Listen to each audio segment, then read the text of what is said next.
சரியா? உழுது உழுது காய வச்சா தான் பூமி நீரை குடிக்கும். வரப்போ உயர்த்தினா தான் பெய்கிற நீரெல்லாம் அங்கேயே தங்கும். அப்போ தான் பூமியில் ஈரம் இருக்கும். இல்லாட்டினா விதை முளைக்காது.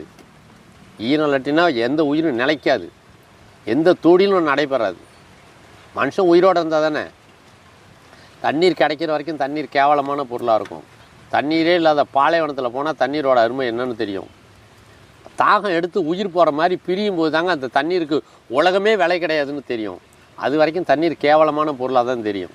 சரியா? அது பெரிய நிறைய கண்மூடித்தனமாக பணம் இருக்கும்போது பணத்தை வாரி இறைப்பான். எல்லா பொருளும்